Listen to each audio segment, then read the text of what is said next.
Hello guys, welcome back to my channel. तो कैसे हैं आप दोस्तों? उम्मीद करते होंगे अच्छे होंगे, मस्त होंगे, स्वस्थ होंगे। तो गाइस, आज बिग बॉस ओटीटी सीजन 3 में जो बिग बॉस ने नतीजा लिया था घर के अंदर एलिमिनेशन का, उससे प्रतिक्रिया में कुछ ना कुछ बदलाव हुआ है। और उस बदलाव के दौरान दो शख्स ऐसे हैं जो वोटिंग के हिसाब से उनका चयन होगा और वोटिंग से हिसाब से उनका घर से निकासी भी हो सकता है। और बात की जाए कि नॉमिनेशन पर्सन की, तो इस हफ्ते लगभग 7 लोग नॉमिनेट हुए हैं। और 7 लोगों में नॉमिनेट होने में कुछ लोग हैं जो सोशल मीडिया पे बहुत ज़्यादा पॉपुलर हैं, बहुत ज़्यादा वायरल हैं। तो देखने की बात यह है कि जो ये 7 जो पार्टिसिपेटर हैं जिनका नॉमिनेशन हुआ है, जो घर वालों के हिसाब से हुआ है, तो उसमें कौन से शख्स हैं जो घर से बाहर होने वाले हैं। क्योंकि बिग बॉस ने घर के अंदर बहुत बड़ा बदलाव किया है। उन्होंने बदलाव ये किया है कि जो घर पहले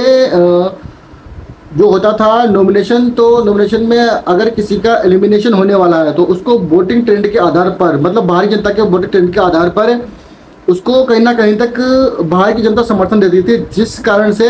वो व्यक्ति घर से बाहर नहीं निकलता था। लेकिन बिग बॉस ने घर के अंदर ये बदलाव कर दिया कि अब जो घर के अंदर के जो लोग हैं वही कहीं ना कहीं तक जिन व्यक्ति का नॉमिनेशन हो रखा उनको एलिमिनेशन करेंगे, उन्हीं को ही घर से बाहर निकाला जाएगा। तो अब की बार चर्चा में बात आ रही है कि डबल इविक्शन होने वाला है। शायद 2 लोग हैं जो घर से बेघर होने वाले हैं। अगर बात की जाए जो पर्सन है जिनका नॉमिनेशन हो रखा है, उनमें से अदनान शेख है, जिनका कि बिग बॉस ने अपनी तरफ से नॉमिनेशन दे रखा है पहले से ही। क्योंकि उनकी जो सज़ा थी कि उन्होंने जो घर के अंदर के मुद्दे थे कहीं ना कहीं तक बाहर से देख के आए और उन मुद्दों को घर के अंदर उठाया, तो इस बात की सज़ा को लेकर बिग बॉस ने उनको पहले से ही नॉमिनेट कर रखा है और उनको साफ साफ हिदायत दे रखी है कि जब बिग बॉस का मन होगा तब उनको उठा के घर से बाहर निकाल दिया जाएगा। वहीं दूसरी बात की जाए अरमान मलिक की, उसको भी बिग बॉस ने अपने यहाँ से नॉमिनेट कर रखा है। क्योंकि जो विशाल ठाकुर के थप्पड़ मारने का जो वाक्यांश हुआ था, उस वाक्यांश को नज़रअंदाज नहीं कर सकते थे बिग बॉस। उसी मुद्दे को ध्यान में रखते हुए अरमान मलिक कहीं ना कहीं तक नॉमिनेशन का सामना कर रहा है। साथ साथ अरमान मलिक को घर के अंदर ये पावर मिली कि वो लोगों को नॉमिनेट करे, तो उसने विशाल पांडे को, सना सुल्तान को, सना मकबूल को, शाही केतन को और लव कटारिया को और साथ साथ में दीपक चौरसिया को, कुल 7 लोग हैं जो नॉमिनेटेड पर्सन हैं। और अगर इन नॉमिनेटेड पर्सनों की बात की जाए तो सबकी फैन फॉलोइंग अच्छी है, सब लोग अच्छे से गेम को भी प्ले कर रहे हैं। मैक्सिमम लोग घर के अंदर कलेसी व्यवहार चल रहा है, लेकिन इसके बाद भी लोग डटे पड़े हैं कि अपने हिसाब से कई लोगों को भरोसा है कि मैं ट्रॉफी तक जाऊंगा, कई लोगों को भरोसा है कि हम अब की बार नॉमिनेट नहीं होंगे। भाई कई लोगों को भरोसा है, जैसे सना सुल्तान को लग रहा है कि कहीं ना कहीं तक उसको घर से बाहर निकाल ना दिया जाए। भाई हम एक नज़र डालते हैं वोटिंग ट्रेंड पर। अगर वोटिंग ट्रेंड के ऊपर बात की जाए तो लव कटारिया की फैन फॉलोइंग बहुत अच्छी है और उसके वोटिंग ट्रेंड में सबसे आगे चल रहा है। भाई सेकंड नंबर पर अगर देखा जाए तो अदनान चल रहा है। इसके बाद सना मकबूल भी बाहर जाने के चांस में कम है, क्योंकि सना मकबूल भी वोटिंग ट्रेंड के आधार पर तीसरे नंबर पर चल रही है। इसके बाद में विशाल है, सना सुल्तान भी है वोटिंग ट्रेंड पे, क्योंकि उसकी भी फैन फॉलोइंग अच्छी है। इंस्टाग्राम पर वो हमेशा एक्टिव रहती है और अपना जो उर्दू जवान है उसको चलते ही लोगों के बीच अपना उसने अच्छा जो है व्यक्तित्व बना रखा है, तो उसको मद्देनजर रखते हुए कहीं ना कहीं तक वो भी ट्रेंडिंग में आगे चल रही है। इसके बाद है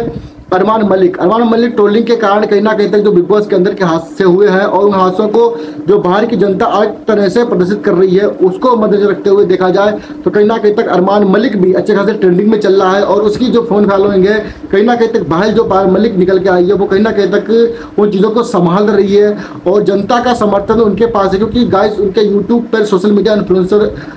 होने के साथ साथ यूट्यूब पर उनके कम से कम 7 चैनल हैं, ऊपर से इनका ट्विटर और इंस्टाग्राम अकाउंट भी है कहीं ना कहीं तक। तो देखा जाए तो इनकी फैन फॉलोइंग काफ़ी बेहतर है। और जो इनकी कंट्रोवर्सीज हो रही हैं अरमान मलिक और उनकी फैमिली को लेके, उस कंट्रोवर्सी को ध्यान में रखते हुए कुछ लोग तो उनको समर्थन भी दे रहे हैं, कुछ लोग ट्रोलिंग कर रहे हैं। तो उसी बात को मद्देनजर रखते हुए कहीं ना कहीं तक अरमान मलिक भी ट्रेंडिंग पॉइंट पर आ गए हैं। वही है दीपक चौरसिया, वो भी अपना ठीक ठाक है उनका, क्योंकि वो एक रिपोर्ट जो न्यूज़ एंकर हैं, तो उनका भी सही से वोटिंग चल रहा है। लेकिन अगर वोटिंग की जो सीरीज़ है, जो 7 लोगों की सीरीज़ है, इसके हिसाब से देखा जाए तो कहीं ना कहीं तक अरमान मलिक और दीपक चौरसिया ये 2 शख्स नीचे हैं लोग ऊपर के लोगों के मुकाबले। मतलब वोटिंग ट्रेंड के अगर रिजल्ट के अनुसार बिग बॉस ने समर्थन लिया कि अगर हम वोट के आधार पर जो जनता की जो वोटिंग लाइन खोली थी बिग बॉस ने आज 10 बजे, क्योंकि कटारिया और अरमान में से किसको बचाना है, तो कहीं ना कहीं जनता का जो समर्थन होगा, तो उस समर्थन के मुताबिक जो वोटिंग ट्रेंड है उसके मुताबिक कहीं ना कहीं तक जो दीपक चौरसिया है और अरमान मलिक है, पॉपुलरिटी होने के बाद, अच्छा खासा फैन फॉलोइंग होने के बाद भी कहीं ना कहीं तक नीचे हैं। अब इसकी वजह अरमान मलिक के लिए तो ये हो सकती है कि जो उसकी ट्रोलिंग की वजह है, जो बाहर कहना कि चल रही है, बहुत सारे उसके ऊपर इल्ज़ाम लग रहे हैं, तो उनको मद्देनजर रखते हुए हो सकता है कि कहीं ना कहीं तक अरमान मलिक या फिर दीपक चौरसिया घर से बाहर हो जाएं। तो अब देखने की बात दोस्तों यही है कि कौन होगा घर से बाहर इन 7 लोगों में। अगर वोटिंग ट्रेंड के आधार पर देखा जाए तो ये दीपक चौरसिया और अरमान मलिक का घर से बाहर जाना मुमकिन है, और साथ साथ अरमान मलिक के ऊपर बहुत सारी कंट्रोवर्सी भी हो रही है, तो उनका सामना भी अरमान मलिक को बिग बॉस के घर के बाहर करना पड़ सकता है। तो गाइस भाई देखा जाए कि आज वीकेंड का बार है, तो गाइस सबसे बड़ी खबर निकल के ये आ रही है कि 2 लोग हैं, 2 यूट्यूबर्स हैं जो अच्छी खासी फैन फॉलोइंग के साथ है, जिसमें एक है कि पिछली बार जब लास्ट ईयर था तब वो बिग बॉस भी जीत कर गया है। तो ये 2 यूट्यूबर कहीं ना कहीं तक घर के अंदर आने वाले हैं, और शायद ये अपना कुछ पॉइंट क्लियर करना चाहते होंगे, या अपने लोगों जैसे कटारिया है और अदनान के बीच जो हादसे हुए हैं पिछले हफ्ते के दौरान, कहीं ना कहीं तक जैसे ब्लॉगिंग के जो टास्क था उसके दौरान कहीं ना कहीं तक जो अदनान ने उसने कटारिया को चमचा बोला है, एल्विश यादव का सासर मैनेजर बोला है, तो उसी बात को क्लियरिफाई करने के लिए 2 यूट्यूबर्स आ रहे हैं। पहला तो एल्विश यादव है और दूसरा है फैजू, मतलब फैजल शेख। तो देखने की बात अगर की जाए इनकी फैन फॉलोइंग की, तो मिस्टर फैजू जो फैजल शेख है उसकी फैन फॉलोइंग 32.5 मिलियन है, और वही एल्विश यादव की जो फैन फॉलोइंग है 16.1 मिलियन है। अब देखने की बात यह है कि ये फॉलोइंग मैटर नहीं करती गाइस मैटर करता है पीछे का बैकग्राउंड या फिर पावर। तो देखने की बात यह है कि आज वीकेंड के बारे में आखिर क्या होने वाला है, क्या फैजू और एल्विश दोनों किसको फटकार लगाने वाले हैं, या मुझे ऐसा लग रहा है कि या तो फिर कटारिया की या तो फिर जो अदनान है, अदनान शेख की कहीं ना कहीं तक आज क्लास लगने वाली है वीकेंड के बारे में, क्योंकि अदनान शेख ने जो बिग बॉस घर के अंदर आते ही जो अंदर की बातें थी उन मुद्दों को उठा के कहीं ना कहीं तक अपनी इमेज उसने ख़राब की है बिग बॉस घर के अंदर आकर, और वही जो उनकी दोस्ती थी विशाल और कटारिया की, उस दोस्ती के बीच भी कहीं ना कहीं तक इस बंदे ने जहर घोलने की बहुत कोशिश करी है जो अदनान शेख है। तो अब देखने की बात यह है कि शाम को जब अनिल कपूर आएगा तो क्या अनिल कपूर इन लोगों को